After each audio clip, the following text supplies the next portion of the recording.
ახლა აქ უნდა დავწეროთ პროგრამა, რომელიც გაარკვევს შეუძლია თუ არა სკოლაში არსებულ პიროვნებებს მიიღოს გასაღები, ანუ ჰქონდეს თუ არა გასაღებზე წვდომა. თუ ესე იგი სკოლის ადმინისტრაცია ან არის teacher მასწავლებელი, მაგ შემთხვევაში შეუძლია ჰქონდეს გასაღები, თუ არის სტუდენტი, მაშინ არ შეუძლია ჰქონდეს გასაღები და შემდეგ ადმინისტრატორის, teacher-ის და სტუდენტის გარდა რაიმე სხვას თუ შეიყვანს, მაშინ უნდა დაუბეჭდოს, რომ მხოლოდ ადმინისტრატორს, teacher-ს ან სტუდენტი, აი ეს ტექსტი უნდა დაუბეჭდოს. კარგი. დავიწყეთ ახლა კოდის წერა. პირველ რიგში ჩვენ უნდა ვკითხოთ, რას წარმოადგენს, ამიტომ შევქმნათ სლადი. უდრის, დავიწყოთ input, გავხსენით ბრჭყილი, გავხსენით ბრჭყალი და show access აი ეს აქ რომ დავაჭერთ, აი აქ გვეკითხება ამ ტექსტს. აი ეს ტექსტი უნდა შეეკითხოს user-ს. ეს ჩვენ შეგვიძლია დავაკოპიროთ, აი აქ ჩავსვათ. გადმოვედით გვერდი და ჩამოვედით ქვევით. ჩვენ ვისწავლეთ ახლა an და and ოპერატორები და ეს ოპერატორები უნდა გამოვიყენოთ. ესე იგი, რა შემთხვევაში შეუძლია ჰქონდეს გასაღები, ხო? თუ არის ადმინისტრატორი ან თუ არის teacher-ი. ამ შემთხვევაში დავიწყეთ if key უდრის ნახეთ თუ key ანუ user-ის მიერ შეყვანილი ტექსტი ტოლი იქნება აი ამის, ანუ ადმინისტრატორის. ეს შეგვიძლია დავაკოპიროთ და აქ აუცილებლად ბრჭყალებში ჩავსვათ. გადავედით გვერდით და აქ დავუწერეთ or an. ესე იგი, an ადმინისტრატორი უნდა იყოს.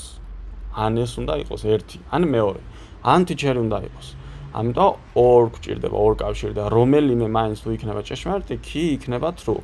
ესე იგი, თუ key უდრის ადმინისტრატორს, or key უდრის teachers. გავხსენით ბრჭყალი და ეს teacher-ი ჩავსვით აქ. მაგ შემთხვევაში აქ გადავედით, დავუწერეთ 2 წერტილი, ჩამოვედით ქვევით. მაგ შემთხვევაში უნდა დაუბეჭდოთ print, გავხსენით ბრჭყილი, გავხსენით ბრჭყალი და გადავედით show exercise-ში და აქ უნდა დაუბეჭდოთ ახლა ჩვენ administrators and the teachers get keys. აი ეს ტექსტი.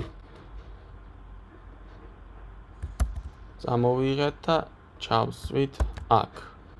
ახლა გადავედით გვერდით, ჩამოვედით ქვევით, shift-აბით დავხიეთ უკან ეს კურსორი და ახლა გვჭირდება elif იმისათვის, რომ მაგალითად მოხმარებელმა შეიყვანა სტუდენტი.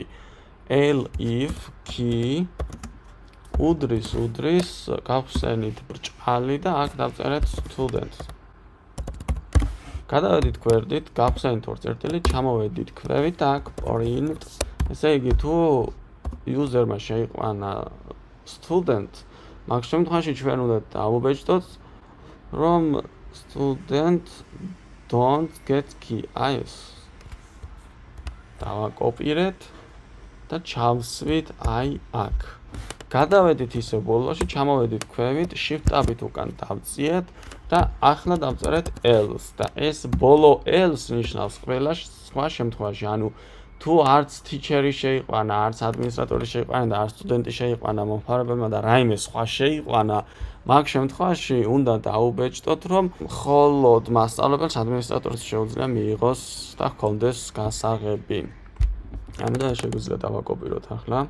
დავწერეთ print, გავხსენით ბრჭყილი, გავხსენით ბრჭყალი, ჩავსვით აქ ეს ტექსტი და გავუშვათ. აბა ვნახოთ. runs დავაჭიროთ, ეს ოდნა მოვწიეთ აქეთ, ჩავსვით. enter-ს დავაჭიროთ და ადმინისტრატორს და teachers შეუძლია მიიღოს გასაღები, ხო? ჰქონდეს გასაღები. კარგი, მაგალითად ჩავსვით teachers.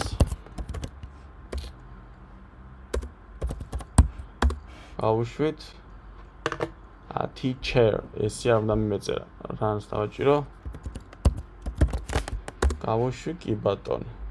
გავაკეთეთ, გავუშვით კიდევ და მაგალითად რაიმე სხვა ტექსტი დავწერეთ და როგორც წეგან დავწერეთ teachers-ს და წარშვება და რაიმე სხვა ტექსტი რომ დავწერო, ნებისმიერი ტექსტი რომ დავწერო, რომ ავკრიბო ან სხვა თანამდებობა, ან უბრალოდ აქ გვაქვს secret გვიწერია, ხო? ნებისმიერ სხვა რამეზე დამიწერს აი ამ ტექსტს. Checks დავაჭიროთ, გვითვლის, submit continuous დავაჭიროთ და